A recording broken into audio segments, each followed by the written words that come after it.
Hello, everyone, and welcome to today's webinar, Paid Search Monitoring, the Missing Link in Your Brand Protection Strategy. My name is Anu Shaw, and I will be your moderator. Joining us today are Mary Jo Murphy and Jonathan Elkin. Mary Jo is a product manager at CSC. She manages various monitoring services, including trademark monitoring and customer training on the Name Protect Monitoring portal. Previously, Mary Jo has also served as an online services representative at Thompson & Thompson for 7 years, and prior to that was a customer service representative at Dialogue Information Services. Jonathan leads BrandVerity's European operation from London, which he returned to in 2015 after spending 3 years in the United States. Jonathan has worked in the online brand protection industry since 2009, helping brands to protect themselves from trademark, compliance, and information security risks. And with that, let's welcome Mary Jo and Jonathan. Okay, thank you, Anu. Good morning and good evening, everyone, and thank you for everyone who joined the call today. Just to go over the agenda, so move forward on the screen. The agenda for today's call, basically, we will review just the value of the paid search monitoring service to brands and why this area of infringement is very important to monitor. We'll also cover the common types of paid search violations, also cover the remediation and how to enforce or attempt to enforce on these paid search violations, everything from trademark infringement and things like that. And then also the integrated brand protection strategy and how paid search monitoring fits into that overall process that we feel is very important for brands on this call. We will also review several case studies of say in this case, Getty Images and Sonos, of their experience with paid search and how monitoring assisted the brands with their enforcement of their IP rights. Then we'll follow up, just conclude with some questions and answers. And so, and as Anu mentioned, that we do have a Q&A widget for any questions that you might have. And with that, I will hand it over to Jonathan. Wonderful. Thank you very much indeed, Mary Jo, and very good morning, good afternoon, or indeed good evening, depending on where you are dialing in from today. Thank you very much indeed for joining us. It's difficult to know exactly what everyone knows about paid search who's on the webinar today, and so I wanted to start off with some guiding principles just to help us all get on the same page.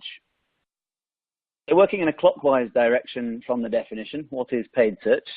Well, it is advertising within the sponsored listings of a search engine or a partner website, typically resulting in the brand owner paying the publisher every time that your ad is clicked. Now, this channel doesn't just go by paid search. It also can be known as PPC, which stands for pay-per-click, SEM, which stands for search engine marketing, which historically actually was all-encompassing of both paid search and search engine optimization, or SEO, but more recently it's been known to only refer to paid search. SEA, which is search engine advertising, which is very commonly used on the continent here in Europe. If you look up any titles of individuals working in Germany, you'll notice that SEA is a common title there. And lastly, AdWords, which is referring specifically to Google's platform, Google AdWords, which actually is used very commonly in France for referring to paid search as a whole. Working our way around in the clockwise direction, we've got protect your branded keywords. Now, when customers do search for your brand, you want to make sure that that customer can convert directly through your paid or organic listings, and of course at the lowest possible price. We'll go into a little bit more detail about why branded keywords are important and the other types of keyword sets that may be of interest to monitor later on in the presentation. And lastly, we have balanced promotion with protection. Companies invest significant amount of money in the PPC channel. We're talking millions, if not billions of dollars over time. And that's because it has a very high return on investment. But also, or equally appealing to this channel, are the low barriers of entry for individuals to go ahead and create their own paid search ads. And this therefore suggests that brands should adequately protect these investments that they're making to promote their brands worldwide. Essentially, it is this scale and reach of the search engine platforms that provide both a great opportunity, but also creates a lot of challenges for brand owners. And for those of you who are interested, if you do search for Google and Bing's bad ad studies, you can learn more about their proactive efforts to police this channel. So let's take a look at the search engine results page and the different component parts. And to start with one of many acronyms today, we've already gone through a couple, let's talk about the SERP. As you can see here, we've got a search engine results page that was created on Google Desktop in London in the UK a couple of weeks ago by searching for the keyword Nike shoes. Now just below that search bar, we can see that there are a couple of paid search ads, one placed by Nike, the other placed by Farfetch.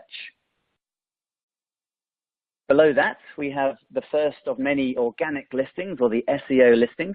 And you can see here that Nike are in the first position for both PPC and for the SEO rankings.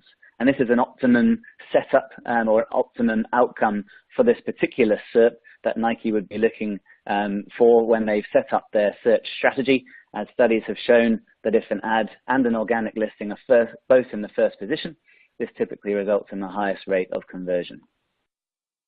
And lastly, on the page here, you can see on the right-hand side, we have the Google shopping ads or product listing ads, or to throw another acronym at you, the PLAs.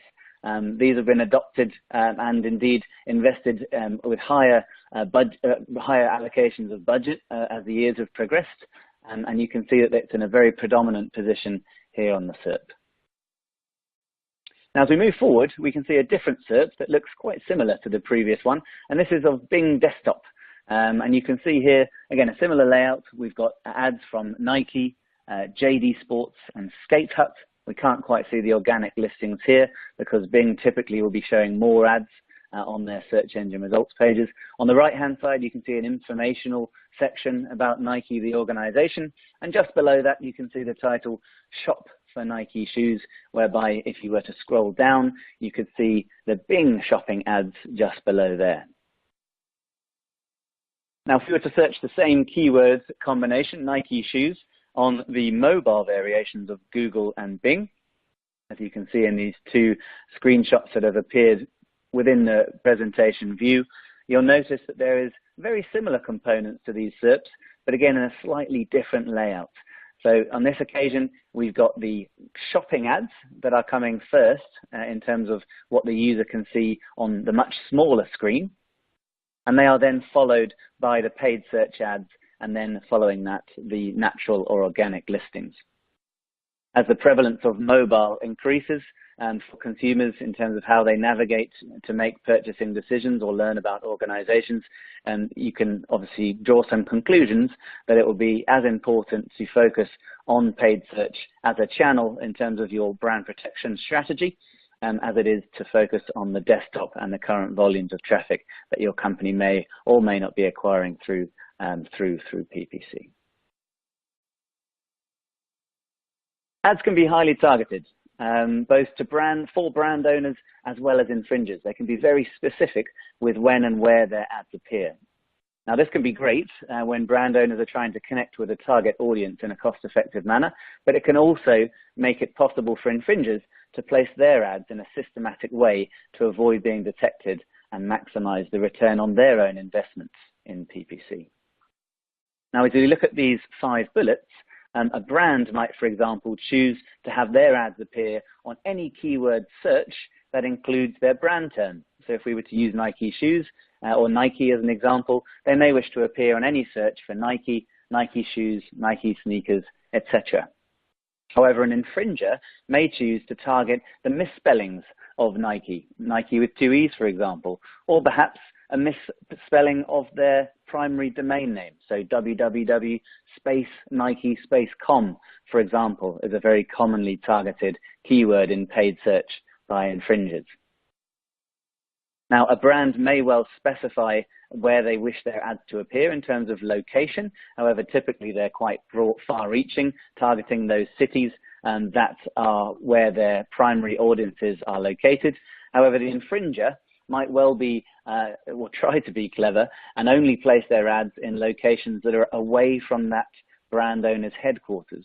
And the reason why they've done that historically is because if the brand owner does not have an automated monitoring solution and they are just checking on Google once every couple of weeks to see what ads appear, then the infringer's ads won't appear on any of those manual searches being conducted within the office of that brand's headquarters, because they're targeting their ads elsewhere in all the other search engine results pages within that country, potentially.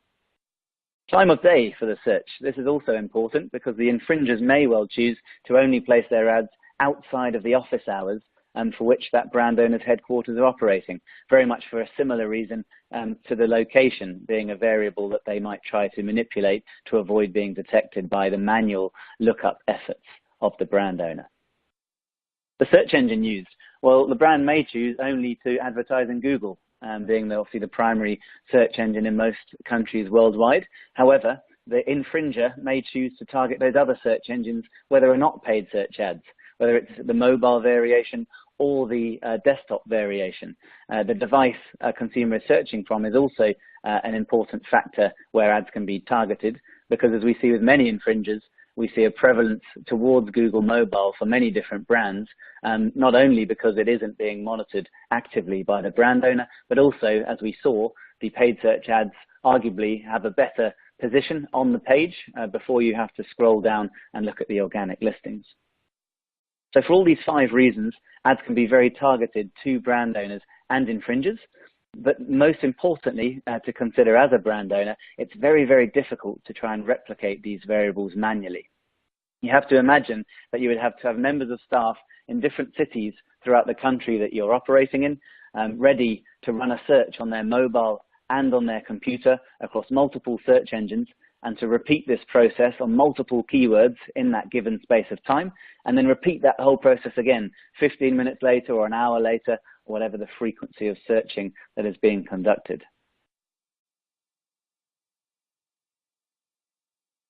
So let's take a look at some brand-specific data then, to just give a little bit more context around the importance of paid search as a channel. We can see here the headline, 30 million Nike.com visitors came from search over the last 6 months. But of course, search may not necessarily be a high priority channel for every single brand, but we can use free tools like similarweb.com. You can see the source in the bottom right-hand corner there, just to help give an indication as to the importance of search. Of course, even better, you could have a discussion with your digital marketing or e-commerce leader, and that will obviously uncover a more accurate representation of the importance of search in the marketing mix. For Nike.com, we can see that over the last 6 months, they had about 60 million visitors. And of those 60 million visitors, about 44% of them came through search, the most important channel in terms of the percentage of traffic captured across these 6 different channels highlighted at the bottom in that bar graph there. To give another perspective on the broad consumer reach of search engines, let's take a look at some recent data from Google. And this shows that on a monthly basis, there is an estimated 10 million plus searches per month on different variations of Nike shoe keywords. And so see, this is very far reaching, and this is only looking at the Google platform. But of course, Google is not the only search engine that's out there, as we can see from the next graph here that's been pulled from statcounter.com. They certainly are the market leader worldwide, with approximate market share of around 90%. But consumer preferences can change by market, as we can see with the second graph here, which is representing the search engine market share across China. This, of course, presents a fantastic opportunity for brands to develop their marketing strategy using PPC to promote their brands worldwide, but equally it makes the challenge of protecting their brand and their marketing investments in this channel even more challenging. So moving on to the second section, we're going to have a look at the common types of paid search infringements, and we will focus on some brand-specific examples that have been identified recently. And you will notice that the examples reflect SERPs, or search engine results pages, generated by searching for branded keywords. And as alluded to on the first slide of this presentation, this is a very important distinction from other keyword sets like generic or competitor keywords. And that's because branded keywords arguably are the most important for brands to protect. And I'll give two reasons for that. The first is that customers searching for a branded keyword are most likely to convert. And that is because they have a good idea what they are searching for, and therefore they are most likely to click on the ad, one of the first results that they see on the SERP once it has been generated on the screen. Secondly, there is less competition on branded keywords, and as a result, the marketing cost to bid on these keywords is much lower. These lower barriers to entry, however, do make branded keywords very appealing for infringers to capitalize on, as of course the costs are cheaper, and they are hopefully, from their perspective, going to capitalize on these higher click-through rates, or CTRs. So let's look at the first type of PPC violation, trademark infringement. And we've got an example here that we're going to talk through for Adobe. Now, before I go through the specifics of this example, I just want to give and share 3 ground rules that are very important to try and remember when thinking about whether or not an ad is or is not infringing your intellectual property rights. Now, the first rule is, they seem to be bidding, or the customer seems to be searching for adobesignup.com. Now, is that allowed? Now, the answer, unfortunately, is yes. The search engines do not prohibit any advertiser from using different companies' branded keywords in their PPC campaign strategy. So you may have ads appearing on your company's branded keywords by your competitors. What is not, however, allowed is if your competitor or a third-party advertiser chooses to then use your trademark within the ad copy.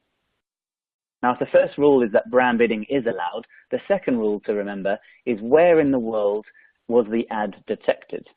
Because if the ad was detected in the country, which was primarily English-speaking or part of the European Union, then you have to consider whether or not the landing page content of that ad, the website, contains relevant information or resells that company's products.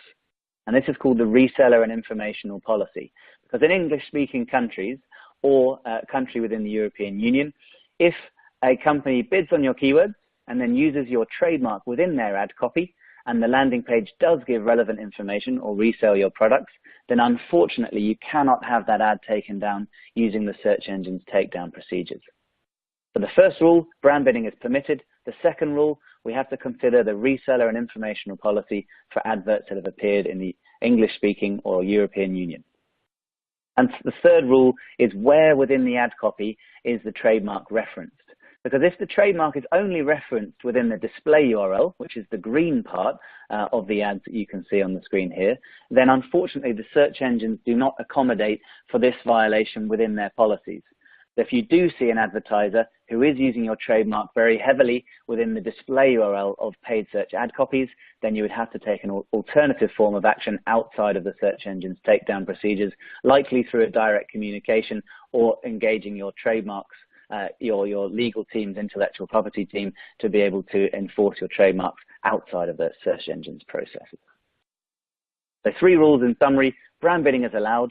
Consider the reseller and informational policy when thinking about where is the ad detected, and finally, where is the trademark used within the ad copy. It must be within the title, which is the blue line here, or the description or the text, which is everything apart from the green display URL. So let's take a look at this particular infringement for Adobe with those considerations in mind. We can see that the SERP was created here on Bing desktop on the keyword search Adobe sign up. And I've highlighted the ad in question that we're going to look at the landing page on the right-hand side. And we can see this was placed by pdffiller.com. And you can see on the text of their ad that it was referencing EcoSign Alternative. Now, EcoSign is a product of Adobe and is likely a trademark that is registered here in the UK where this ad was generated. And because it is the UK, we do have to look at the ad's landing page to see if the reseller and informational policy applies. Now on the landing page, we can see that PDF Filler have decided to go with the headline banner, PDF Filler is everything EcoSign is and more. There's no information about Adobe or their product. There is no reselling of that particular product. It is purely a competitor who is bidding on their keywords, which is allowed, but then using their trademark to essentially disparage the product, which is not permissible by the search engines and would be eligible for takedown. Let's look at a second example here. So here we have an example from Nike, sticking with the theme of Nike shoes, and we can see 3 different ad copies under the ad column that were identified across Yahoo and Bing Mobile. If I were to focus in on the second ad copy there, you can see that Macy's.com here, a US retailer, is offering 25% off Nike shoes. Now, this is an English-speaking country. This was identified actually in the United States, and so the reseller and information policy does apply. We can see that Nike is being used within the text. So let's have a look at the landing page. Well, when I went to the landing page, it actually resolved to the directory for Macy's. So I ran a search to see if they do actually stock, excuse me, Nike products. And when I ran that search, I couldn't find any Nike products available in the directory. So this would be another example of trademark infringement. And if Nike don't have a relationship with Macy's through perhaps previous relationships to reselling and stocking their products, then they may choose to also submit this ad for takedown. And the last incident of trademark infringement we're going to take a look at today is for Jimmy Choo. Now, this particular infringement was found in the United Kingdom. And so, of course, the reseller and informational policy applies again. For this particular example, you can see that it was found at the top of the page. So from a customer experience perspective, may be a bad thing if this is indeed infringing. But you can see within the ad copy that Jimmy Choo is only referenced this time within the display URL. And so this would not be eligible for takedown. However, when we look at the landing page, we can see on this occasion that Ukes, which is part of the Ukes Net-a-Porter group, do indeed stock Jimmy Choo's products, and therefore, even if they were not an authorized reseller, this would not be an ad that would be eligible for takedown. A, because they're not using the trademark in the text or the title of the ad copy, and B, because the landing page does resell their products. This moves us nicely into the second type of violation, which is a reseller violation. Because if indeed Jimmy Choo were a reseller of Nike, then they would likely want to take a softer approach towards remediation, which we will come to later on in the presentation. And for this particular example, we have Atlassian, who are an Australian enterprise software company that develops products for software developers. Now, it is common for organizations to want to try and fill the search engine results pages with ads that are their own as well as their resellers, just to try and increase the likelihood that a customer does not click on a competing ad or a competing organic listing for that matter. However, if Atlassian did have rules in place with this advertiser, Elasticity.io, then they may well be violating the terms and conditions of that agreement that they have in place with that partner. Equally, if they did allow them to brand bid, but they had a rule which meant that their partners could not, or their resellers could not rank above them on the search engine results page, you can see Atlassian's ad is in the second position here, then this may be another violation of that reseller agreement that they have in place, and they would have to go about trying to correct this. If we look more broadly at all of the different advertisers over a period of time that were appearing on Atlassian's keywords, we can see in terms of the number of ads that were detected, Atlassian were coming out at the top by some margin, and Elasticity.io were appearing 14th in terms of the number of ads found. And so there may well be other opportunities to address advertisers who are other resellers or other partners of Atlassian to try and undertake a similar investigation to determine whether or not they too are infringing the reseller agreement that is in place between the two organizations, to try and get some quick wins and try and ask them to correct their behavior and make sure that only the correct ads appear on the SERP and that the ads appear in the correct order. So moving on to a different type of partner, marketing partner, OTAs, and we're specifically looking at Intercontinental Hotels Group here, or IHG. Within the travel sector, there is a lot of competition on the SERP by hotels, airlines, and online travel agencies, or the next acronym for today, OTAs. Most OTAs are likely to be a marketing partner contracted by the hotel or the airline to bring them traffic, and as a result, they do generate significant revenue for the brands. But as a result of this increased revenue, a lot of it does stem from brand bidding, and so OTAs can significantly increase a company's marketing costs through the increased demand for those branded keywords from their PPC campaigns, respectively, and they can also result in lower margin sales if the customers are purchasing the inventory, the hotel room, or the flight through the OTA rather than directly through the hotel or the airline's ad and subsequent website. Brands need to have as much visibility as they can into this type of activity, so that way they can evaluate the increase in their marketing costs from competing paid search campaigns on their branded keywords, but also they need to weigh that up against the expected revenue or historical revenue that the OTAs are bringing them, so that they can figure out what rules they want to put in place in terms of who can appear on their branded keywords, and potentially they might allow an OTA to appear on what we call the long tail of keywords, which might be, for example, Marriott Charlottesville hotels or Marriott New York deals, but they might strictly prohibit the likes of Expedia and Booking from appearing on their exact match term for Marriott or Marriott hotels. As we look at the data on this particular slide, you can see over the month of May this year that of the top 5 advertisers by volume of ads found, 80% of those ads were placed by OTAs and only 20% placed by IHG. Now, of course, as we think about the partnership agreement, IHG may well be happy to fill the SERP with those ads by OTAs that are indeed promoting their own inventory. However, if it is an OTA that is not promoting their inventory and is not a contracted partner, then that would likely be a priority for them to follow up on and try and address as quickly as possible. Now, counterfeit ads. Well, counterfeit products and grey market goods, it's about a $500 billion industry these days, and PPC can definitely be used as a communication or a promotional vehicle for counterfeit websites worldwide. It is a global issue, and so the search engines do take counterfeiting very seriously indeed. And the example that we have here is for the luxury brand Burberry.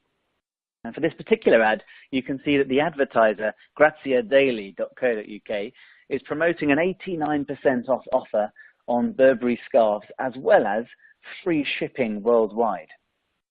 Now, even if this was an authorized reseller of Burberry, I'm sure, based on their branding guidelines, they would not want to have advertised their resellers creating ad copy promoting this level of discount. And therefore, this would likely be something, even if this wasn't a counterfeit example, which it is, to actually be promoting on the internet. Now, just below the ad copy there, you can see that there are 3 numbers, and this represents the redirects that took place once the ad was clicked. Now, the first redirect, and when you try to watch these on your screen, they go extremely quickly. I'm sure you've seen them before. But the first redirect goes to a goo.gl URL shortener. And this is a very common tactic by infringers to essentially try to analyze where the traffic is coming from, firstly.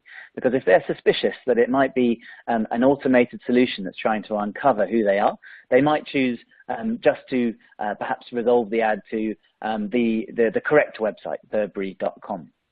However, on this occasion, the infringer decided to follow this redirect with a second redirect to try and complicate the journey for the consumer, and finally resolve to burberry.uk.net. I can't say I'm an avid shopper of Burberry myself. However, if I were to resolve on this website and those redirects were to complete very quickly without me paying very much attention, perhaps I just looked away from the screen for a moment, then if I got to this landing page, I might definitely be convinced to go ahead and make a purchase here. At the very least, I might choose to give up my credentials, my financial credentials, but I might end up with a counterfeit product. I might end up with a grey market good, or I might end up with no product at all. Of course, there are differing levels of severity based on what the product is as to whether or not it could harm the consumer based on, as I say, what it is and whether it malfunctions, for example. But regardless, this would be an ad that has been promoted through paid search by bidding on Burberry's keywords that is resulting in users being scammed to go to a counterfeit website to potentially purchase counterfeit products.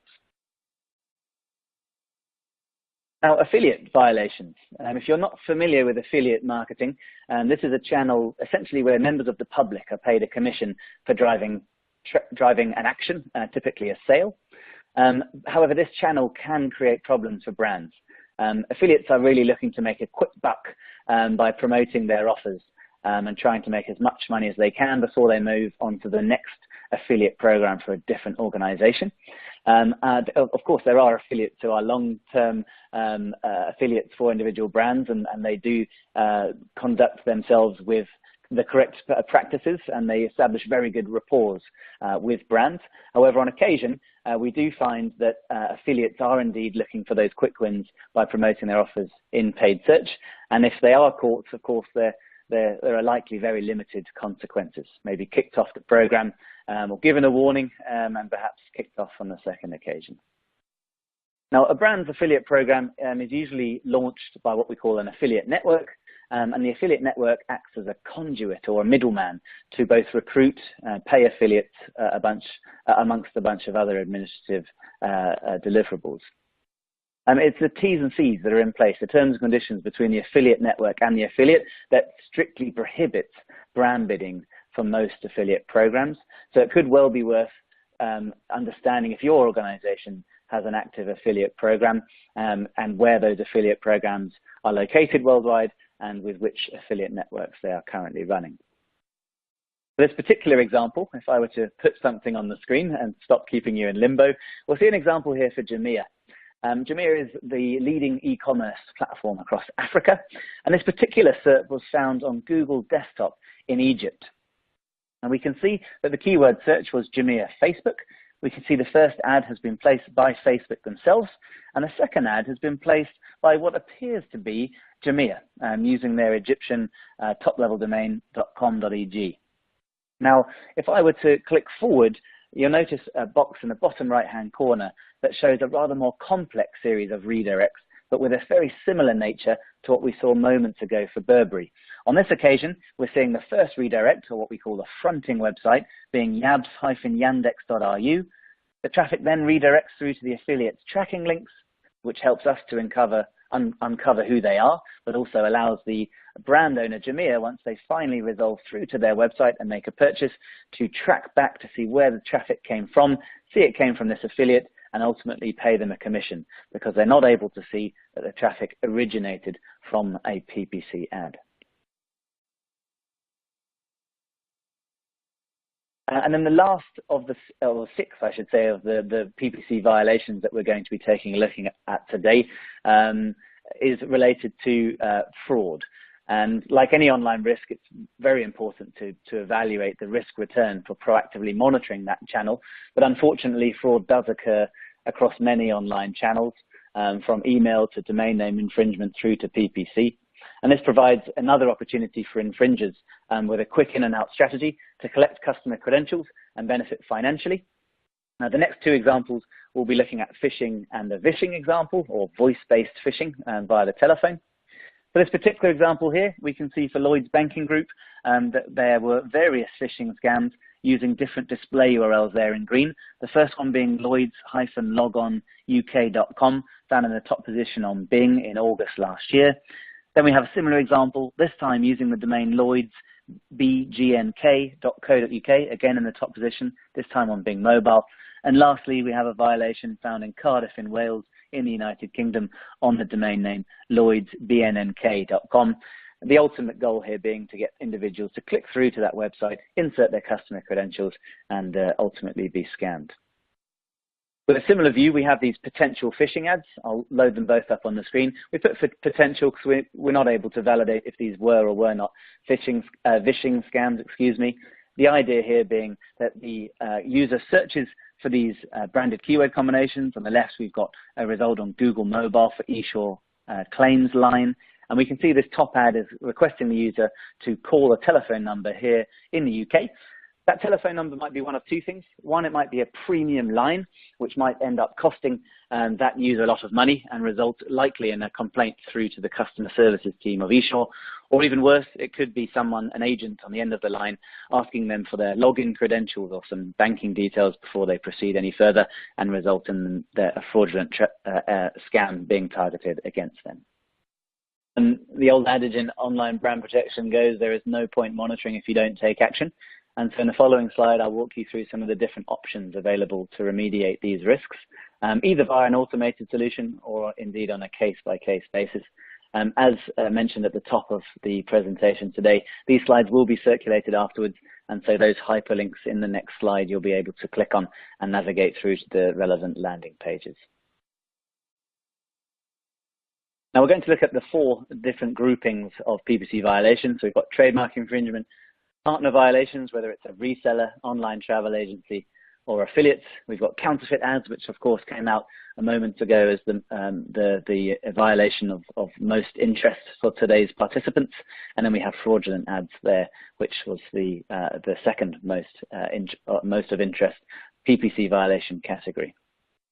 So if we work from top to bottom, we'll just work through firstly the trademark infringement. So firstly, we always recommend that brands register their trademarks with the search engines. There is a process that they have in place. It is designed to prevent advertisers within the same trademark class as yourselves from using your trademark within the ad copy.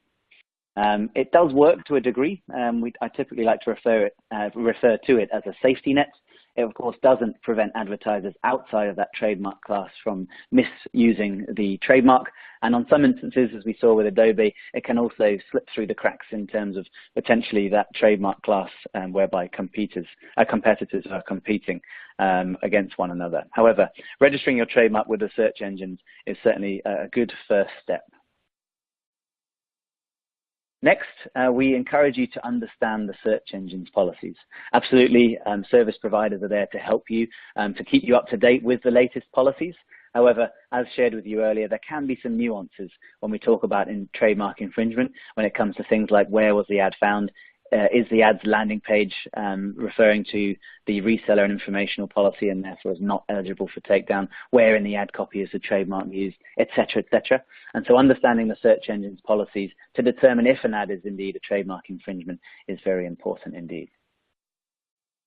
Submitting ads for takedown using the search engine's takedown process regularly and in bulk. And the hyperlink, once you receive the presentation, will take you through to that form for submitting ads on a one-by-one basis using the search engine's takedown processes. However, it is recommended that you do undertake this exercise regularly and that you do that across a much broader set of ads than just one by one, because of course you don't know what you don't know, and once you've got a perspective as to the number of ads that are being placed by a given infringer, you obviously want to try and make as much impact to the protection of your intellectual property and the improvement of your marketing efforts in PPC as you can. And therefore, if you can do this with frequency, typically it will then deter those infringers from using your trademark because they're not getting any return on their spend. Their ads are being taken down promptly and they're not getting many users clicking through on their ads and resolving to their websites. Moving through to partner violations. So as alluded to earlier, the most important thing is to firstly be aware as to what is happening, and then, if necessary, establish partnership agreements, whether it's with your resellers who are perhaps bringing you little traffic but appearing in a lot of SERPs, therefore increasing marketing costs, whether it's with the OTAs or indeed the affiliates. And once those partnership agreements are established, which may cover things like, are they allowed to brand bid? Are they allowed to outrank your own ads? Is the ad copy, does it have any restrictions such as branding guidelines or regulatory guidelines? Does the landing page content only have to reference that brand owner's inventory? There are various things that might go into the creation of that partnership agreement. And then once you've got the partnership agreement in place, of course, it's important to then monitor that and enforce any non-compliance from those partners. Of course, this is a softer approach than sending ads through to the search engines for takedown. However, based on the number of ads that are being placed by various advertisers, you may see a greater impact to your brand and your PPC strategy from enforcing against the partners rather than the trademark infringement. And on some instances, it will be the other way around. Now, counterfeit ads. Now, obviously, it's important to take down the landing page content, which is a service that providers like CSC and others are very well established and well versed in supporting brands with. However, if you do choose to take down the ads content, which is obviously highly recommended, it is also important to probably do your best to cut the neck off the snake, so to speak, and try and take down the paid search ad itself. And you can do that by submitting through a similar process to the trademark infringing ads, but it's actually a separate form that you have to fill in, and it goes through to a different team at the search engines for remediation. And then fraudulent ads. So similar kind of remedial steps here to counterfeit ads.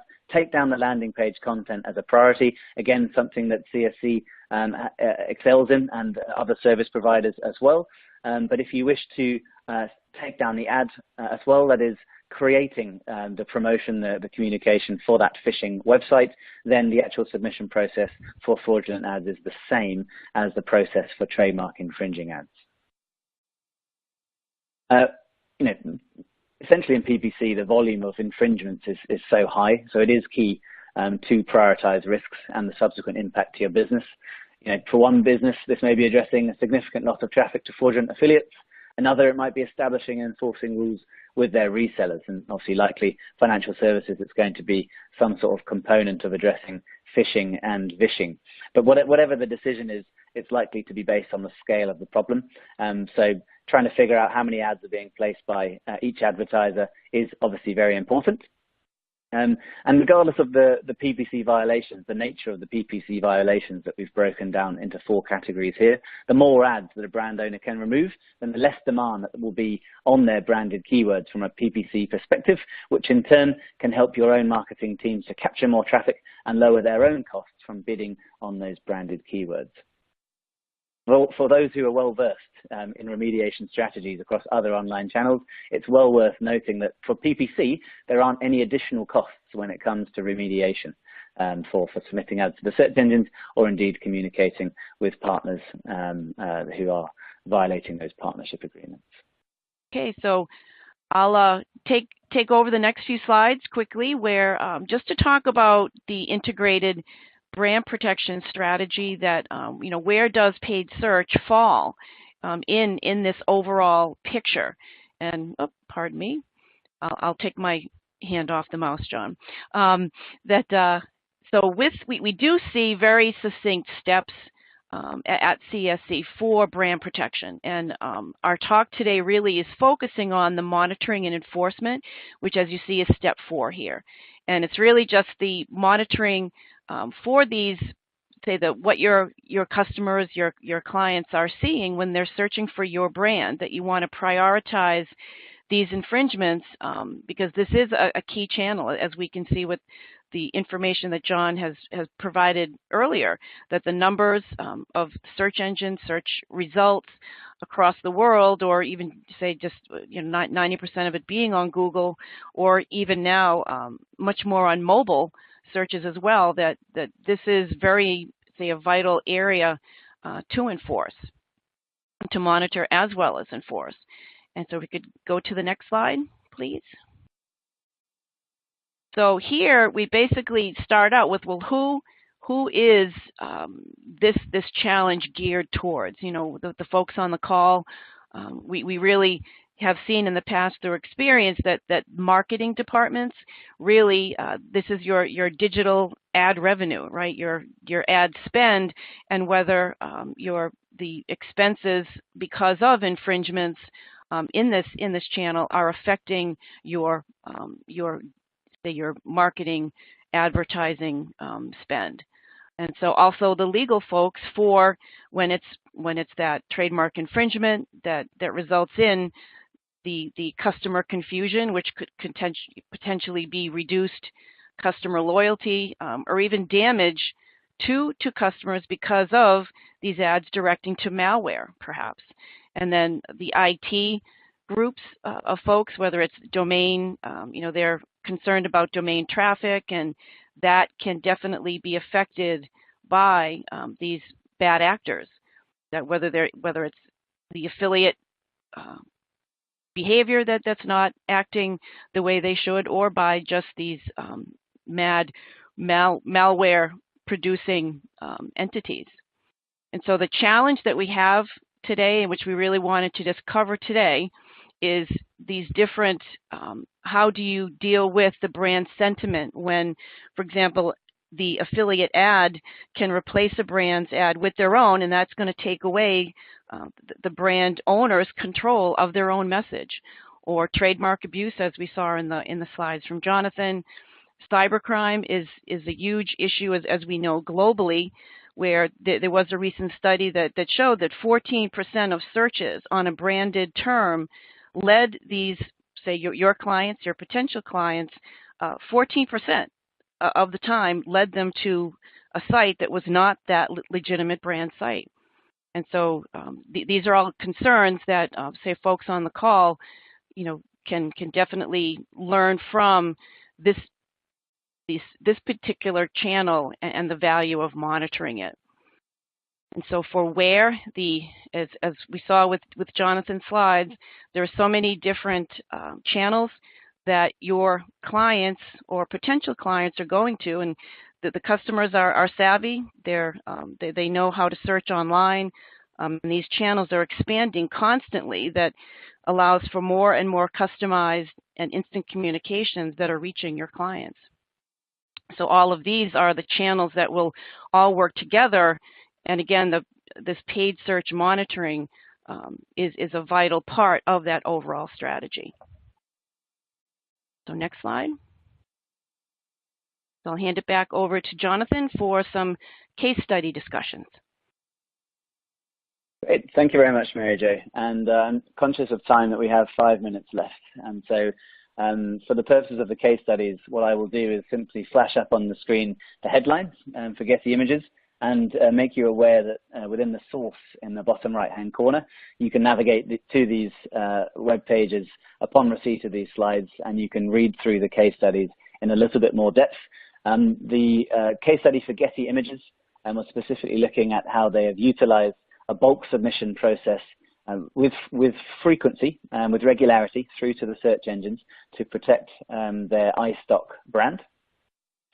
And for Sonos, we're looking more so at trying to make improvements to the compliance of their affiliate program.